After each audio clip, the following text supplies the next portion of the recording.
Since the break, they are now 2-6. Let's hear from Frank Vogel. He's speaking with Mike in the media. Frank, this might sound like a repeat after the Golden State game, but just what stood out the most to you about LeBron's performance tonight, especially in that second half? I think he had 17 at halftime. He's really good at basketball, that LeBron James. I don't know. The thing that stands out to me is like the league's never seen a player at this stage of his career do what he's doing. You know, and I think that's the biggest thing, you know, that needs to, you know, be recognized. It's just unbelievable, the level that he's playing at. Maybe after all these years, him playing center, it was really the best way to utilize him.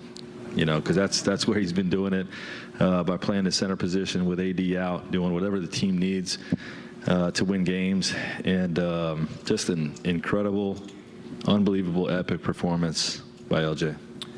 In that second half, did you get a sense as it was building what was going on with the way that things were working, and is there anything you do on the sideline as a coach to try to emphasize things a certain way? Leave him in, make sure he has enough gas in the tank to finish the game. You know, usually he'll tell me whether he needs one or not. You know, we have a sub always waiting for him, but just keep giving him the ball, and you know, honestly recognizing. Because when he gets on a tear like that, you know, he's handling the ball every time down, and he doesn't shortcut the defensive end when he's doing that. So, you know, he gets through stretches where you just needs a possession or two where he's standing in the corner, and your thought process is, okay, what do we got out there? Who can we go to? How's the counterpunch? You know, in the bubble, it was always Rondo and AD. You know what I mean? To give Bron a possession or two. Tonight it was Taylor and Malik. You know, those guys picked up some of the slack when we needed it, but he didn't really need a whole lot of it tonight. He was awesome. Frank, this is kind of maybe a strange way of looking at this, but you've been fairly confident about the long-term prospects of this team. And in our discussions, you know, we've got a shot, we just got to get there. Is part of that confidence knowing that you're going to be, in all likelihood, entering a single elimination tournament, knowing that you have that guy on your team? That's most of the confidence. Yeah, but, you know, I believe in, you know, in our group and our system and the habits that we drill and that we build with our guys every day. And, you know, but obviously the large portion of the confidence comes from knowing that he's on our side.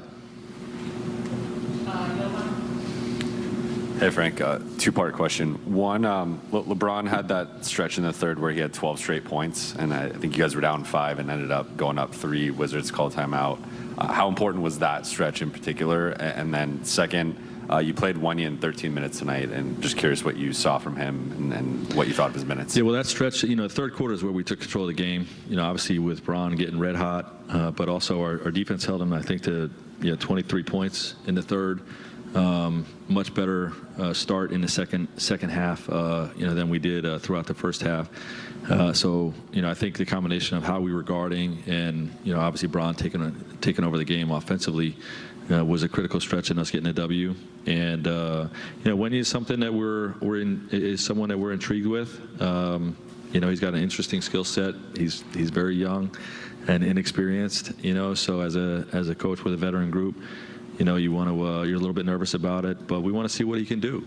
And you know, this is a game that we felt like we could throw him in there and just evaluate. He's got the ability to shoot the 3. Credit to him for having the guts to step up and make a big 3 during that stretch. Excuse me. And you know, obviously he can play as a roller, and he's got great length, you know, defensively that can switch or play in coverage, you know, against another team's big. So he's interesting to us, and you know, we're going to spend some time here, you know, putting him in there and evaluating. More to come on Access.